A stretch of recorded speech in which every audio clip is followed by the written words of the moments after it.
Oke, ini adalah video pertama di tahun baru di tahun 2024 dan akan ada banyak banget konsep-konsep yang baru yang akan kita kasih ke kalian di YouTube video tentunya. Makanya stay tune dan kita mulai dari video kali ini. Gua mau remind juga kalau kita lagi road to 100.000 followers di Instagram dan juga 100.000 subscribers di YouTube. Makanya kalian jangan lupa untuk subscribe, untuk follow juga karena bakalan ada mega giveaway yang sayang banget kalau kalian lewat.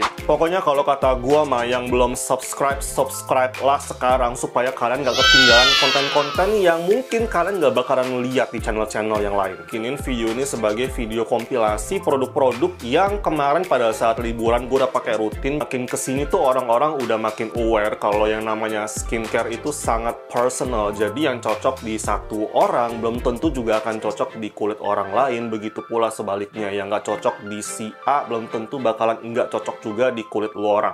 Jadi prinsipnya itu selalu kalau kalian penasaran sama sebuah produk bakalan works atau enggak di kulit kalian, ya kalian mesti pakai sendiri. Jadi lu tuh sebenarnya nggak bisa berpatokan 100% sama review si A, si B, si C, ataupun orang-orang yang jenis kulit ataupun permasalahan kulitnya sama, karena skincare itu bener-bener cocok-cocokan gitu loh. Di video kali ini gue akan share review singkatnya dulu dari keempat produk ini yang udah gue coba trial dari November 2023 sampai bulan Januari ini. Pertama tuh ada dua serum ya, niacinamide sama retinol. Terus ada dua sunscreen juga, satu tinted sunscreen, satu chemical sunscreen. Langsung aja yang pertama, ini dari brand lokal namanya Tulus. Gue yakin kalian familiar juga karena dia tuh sebelumnya udah launching facial wash, toner, sunscreen juga udah. Dan sekarang giliran serumnya. Yang warna hijau ini botolnya adalah serum niacinamide-nya, serum pencerahnya. Jujur kalau misalkan ditanya, gue tuh udah memang agak-agak males dan capek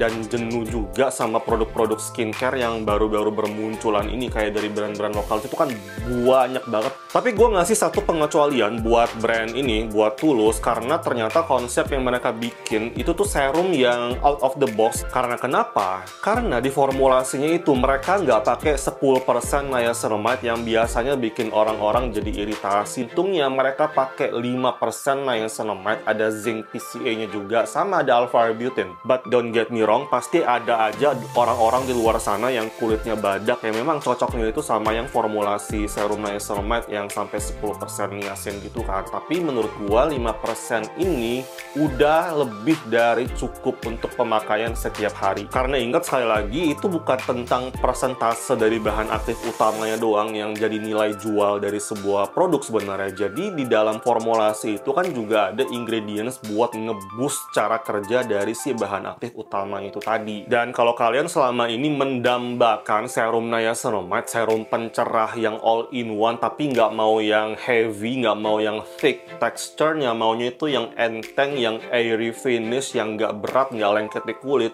itu ada di serumnya Tulus yang satu ini. Jadi misalkan lu pakai single use aja nih, habis cuci muka bisa langsung pakai ini kayak sekitar 2 full pumps gitu ya ke satu muka, dan muka lu itu kayak masih rada-rada basah habis cuci muka gitu, dia nyerapnya cepet banget. Untuk Tulus sendiri tuh memang brand asli Indonesia ya guys, tapi memang mereka formulasiin produknya, mereka bikin adonan resepnya itu di Korea, terus mereka bawa lagi ke Indonesia untuk diproduksi di tanah air.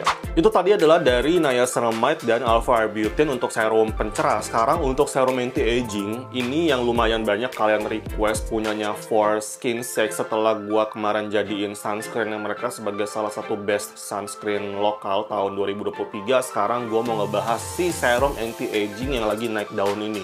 Buat yang belum tahu, jadi retinol itu adalah kakaknya retinol, dan cara kerjanya itu diklaim 11 kali lebih cepat ketimbang retinol. Otomatis retinol itu bukan ditujukan buat yang masih pemula atau yang kulitnya itu sensitif. Jadi kalau kita ngomongin retinol itu kan merupakan satu keluarga retinoids ya. Yang retinol itu kan dia butuh 2 kali dikonversi untuk aktif bekerja di kulit jadi retinoic acid. Sedangkan kalau retinol dia cuma butuh 1 kali aja. Jadi cara kerjanya itu kayak jauh lebih menjanjikan. Kalau kalian lihat produk-produk retinol yang dari luar negeri itu mayoritas harganya sampai jutaan. Karena memang untuk bikinnya aja itu butuh cost yang nggak murah biayanya, termasuk untuk yang punyanya FSS ini, dia tuh harganya sekitar 200 ribuan satu serum ini. Terus untuk persentase retinolnya sendiri, serum ini tuh sebesar 2,5% encapsulated retinal. Bentuknya itu dienkapsulasi supaya cara kerjanya itu lebih lembut di kulit, lebih time release gitu. Mungkin kalian udah sering banget dengar teknologi enkapsulasi ini di produk-produk retinol kan. Nah, retinal sendiri juga sama. Jadi teknologi enkapsulasi ini bertujuan supaya si retinolnya sendiri bisa jauh lebih stabil, nggak gampang rusak.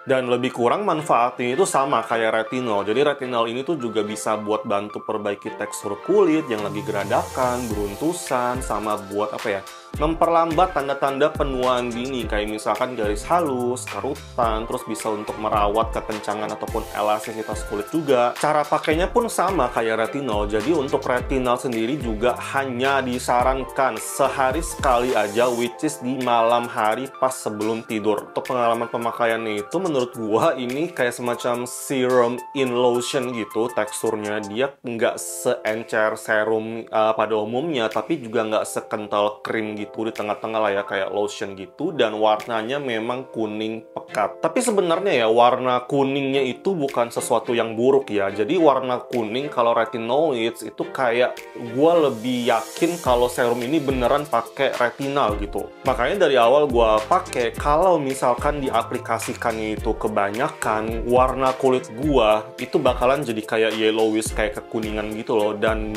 nggak bakal berubah. Bahkan setelah 1 jam 2 jam itu tetap jadi agak-agak kuning. Jadi saran gua kalau kalian mau pakai abis cuci muka pakai toner, kalian bisa langsung pakai serum ini 1 full pumps aja. Gue udah habis 1 botol, ini gue udah memasuk botol yang kedua. Jadi untuk yang 1 botol ini menurut gue dia lebih ngefek untuk bikin tampilan kulit lu kelihatan seger, bugar, fresh. Apalagi tiap bangun tidur kayak cerah banget, terang benderang, dan kenyal banget tekstur kulit lu. Jadi kalau kalian resolusi skin goals-nya tahun ini adalah pengen level up, pengen apa ya, naikin si kasta retinoid kalian dari retinol, kalian naikin lah ke retinal yang punyanya For-Skin 6. Soalnya kalau menurut ketentuan BPOM Indonesia kan untuk ada Valin kan, salah satu retinoid juga untuk acne treatment, itu nggak bisa dipakai di produk-produk skincare over the counter, produk-produk skincare yang lu bisa beli bebas tanpa resep dokter gitu kan. Makanya untuk yang paling mentoknya di skincare OTC itu adalah retinal. Kalau disuruh pilih retinoid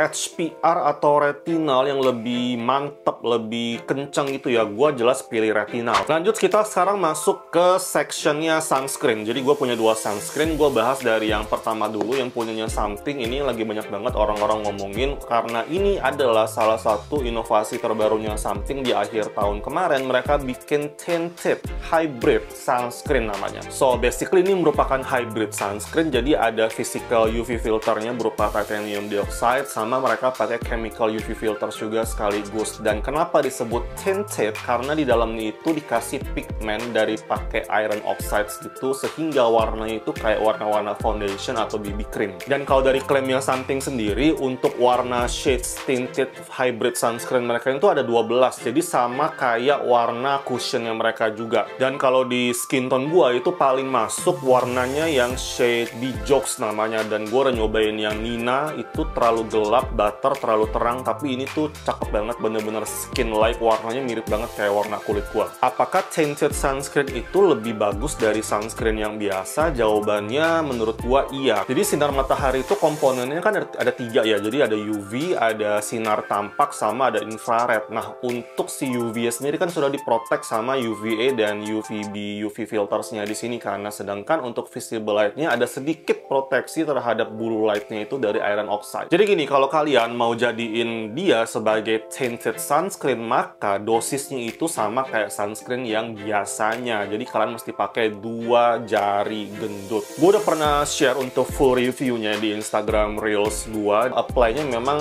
per bagian muka ya, supaya lebih rata gitu, supaya lebih lebih cakep finishnya. Jadi di blend itu gue pakai jari jemari aja, gue nggak butuh puff, dan itu bener-bener gampang kok buat diratainnya gitu. Nih dia pakai titanium dioxide-nya itu lumayan tinggi. Jadi kalau misalkan nggak buru-buru di apply, itu keburu dia ngeset karena dia cepet banget keringnya dan ujung-ujungnya bakalan jadi susah buat kalian blendnya. Dan gua bukan pengguna tinted sunscreen setiap hari, gua nggak pakai daily sunscreen kayak begini, jadi gue cuman pakai pada saat ada event-event tertentu ya, kayak noda-noda bekas jerawat yang tipis-tipis itu masih bisa ketutup lah pakai tinted sunscreen ini. Udah gitu buat kalian yang sholat, yang wudhu, jadi kalian nggak usah khawatir, ini tuh nggak tahan air, dan dalam lebih kurang 2 jam gue aktivitas outdoor mostly, itu pada saat gue cek di kaca, itu memang semua yang tinted itu pasti teroksidasi, dan pada saat gue cek memang oksidasinya itu wajar-wajar aja sih. Dan yang PR-nya kalau pakai tinted sunscreen gitu adalah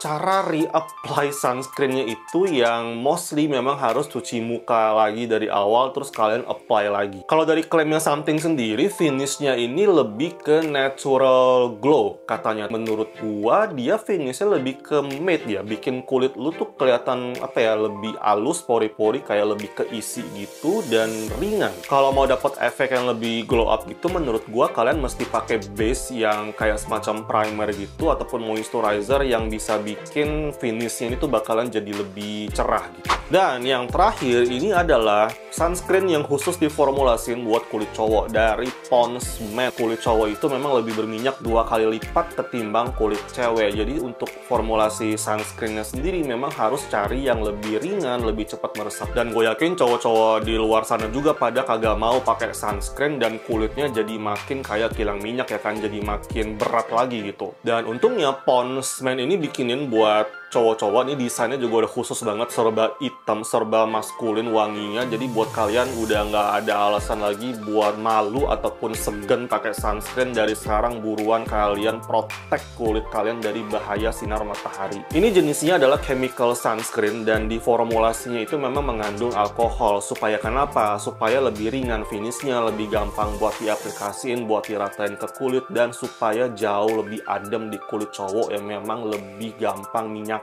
SPF-nya itu 35, PA-nya plus, dan itu udah lebih dari cukup buat pemakaian aktivitas sehari-hari yang normal gitu. Misalkan buat kalian yang masih sekolah, masih kuliahan, kantoran, itu masih aman banget pakai yang SPF ataupun PA-nya segini. Jadi sama dengan sunscreen pada umumnya, untuk dosis pemakaiannya juga tetap mesti direkomendasikan sebanyak 2 jari gendut ya guys buat semuka, dan kalian juga bisa pakai sampai ke leher, karena untuk dipakai ke leher itu tenang aja nggak bikin kerah putih lo jadi kuning. Cuma minusnya itu menurut gua dalam pemakaian kayak 2 jam gitu, ini termasuk yang udah bikin kusam dan oil controlnya juga udah ambiar. Tapi menurut gua itu hal yang wajar banget karena dalam 2 jam memang udah saatnya buat reapply sunscreennya. Dan satu lagi, sunscreen ini nggak tahan air ataupun keringat, jadi kalian nggak direkomendasikan untuk pakai pada saat berolahraga. But overall dari semua klaimnya Pond's Matte sendiri, ini gue approve banget. Dari mulai teksturnya ringan, itu bener banget, cepat meresap,